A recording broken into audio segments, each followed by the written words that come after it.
Recently, I caught up with an old friend and she was telling me that she got divorced. And I was so surprised because her and her husband were such a cute couple and they had been together for 11 years.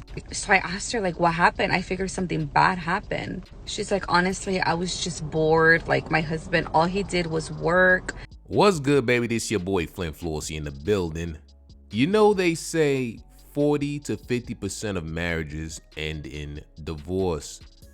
And it's even higher for second marriages. It's like 60 to 67%.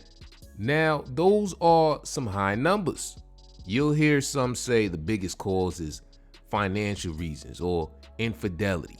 But being that generally speaking, women initiate divorces more than men, according to studies, they say about 70%. This woman's story I came across is a story I've heard so many times. And not only with marriages ending, but also, long-term relationships. You feel me? Recently, I caught up with an old friend and she was telling me that she got divorced. And I was so surprised because her and her husband were such a cute couple and they had been together for 11 years. So I asked her, like, what happened? I figured something bad happened. She's like, honestly, I was just bored. Like, my husband, all he did was work. I was a stay-at-home mom. We had 3 kids and I just got lonely and bored.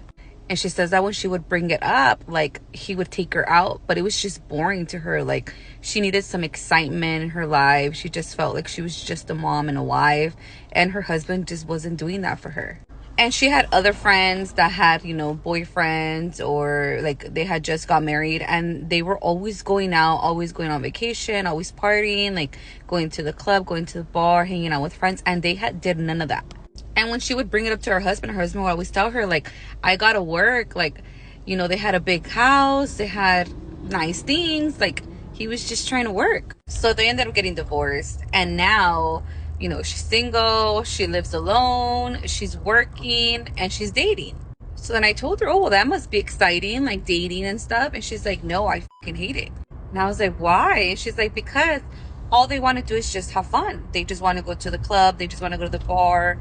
They just want to hang out, have a good time, and then that's it. She said, no one wants to help me out. Like, I'm trying to find someone that's going to help take care of my kids. She's like, I just want someone to be a provider, not just a good time. So I was all like, well, wasn't that what your husband was doing? And she's like, I know. And I guess now her ex-husband is dating someone, like, seriously. They have been divorced for a total of 3 years, and he has been dating this girl for 2 years. She has 2 kids, and they're already living together. She says that he's fully taking care of her. Like, the girl doesn't work. She's a stay-at-home mom. They haven't had any new kids, but they're planning on having kids. And she's pissed because she's like, how can he move on so fast? Like, I can't even find nobody, and he just found someone so quick, and he didn't even want to give us another try, like, blah, blah, blah. And I was so confused because I was like, okay, so you divorced him because he was always working and you were bored.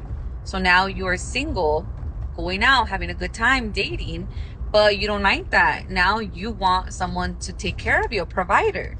And your ex-husband, all he wanted to do was be a provider. That's why now he is dating someone who he has no problem providing for her and her kids.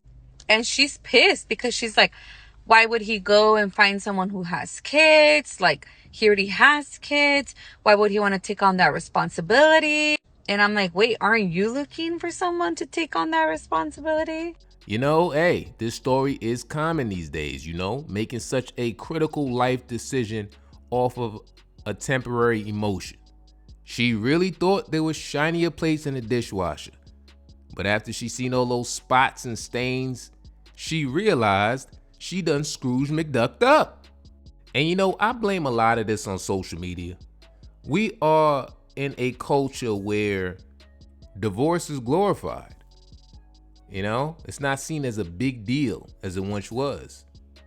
No big deal that you made an oath, a committed spiritual contract, a union with someone in front of witnesses, in front of God. Everything is like, if you want to leave, just leave.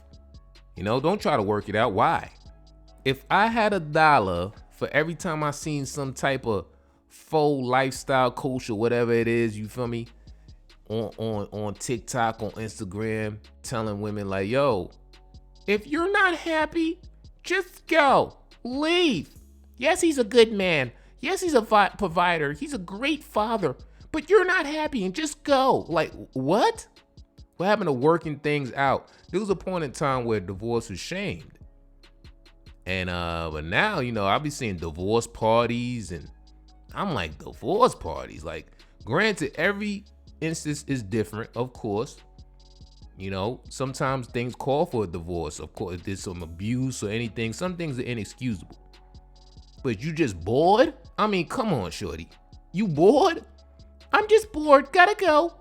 Do you know how hard it is to find a genuine connection these days? Find someone who genuinely cares about you and loves you and willing to sacrifice for you, and you just gonna dip because you get bored? I could tell that she regretted her decision. I could tell. And I've seen a lot of people do shit like this. I don't know if you guys have this wrong idea of marriage that it's supposed to be like fun and happy all the time. It's not. Like, you gotta compromise something. You cannot have everything. And to be honest with you, like, if she was willing to give up on him that quick, like, maybe she just didn't love him that much. She's speaking truth. She is speaking truth. You feel me? And this is why a lot of dudes is apprehensive about marriage, because I bet you that man was crushed. I bet you he was crushed. You know what I'm saying? He working, he trying to provide for her, to the point where she's a stay-at-home mom. They got kids and he paying all the bills. And one day she like, yo, I'm bored. I want a divorce. That probably did straight, homie. So other dudes see that and they're like, yo, I'm not going to invest my energy, put my finances on the line, all my assets, everything I work hard for on the line. You know what I'm saying? I love this woman, but yo, what if one day she just changed her mind and be like, I'm bored? You know how scary that is for a man? Is it just me, or you be talking to somebody or even dating somebody, right? And be so in love, like just love this motherfucker. See absolutely no wrong in them, just love them. Then one day you're just like, I don't like you no more. We could be having a good day. And I just be like, I don't like you no more. I don't like the person you are. I don't like the way you move. I don't like the way you think. I just don't like you. So I want to leave. Just like that. Like, I want to go. I don't want to talk anymore. Is that just me? Now, how in the hell is someone supposed to react to that? You think that's encouraging?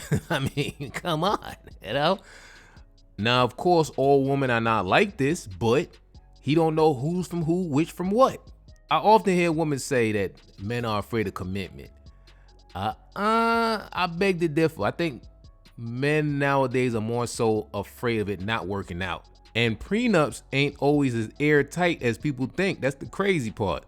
And then having a broken bank on top of a broken heart. Ooh, hoo, hoo. Woo.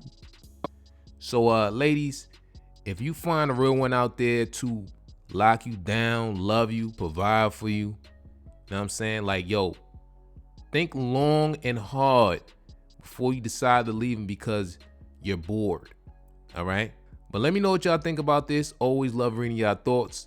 Like, comment, subscribe. Till next time, baby, I'm out.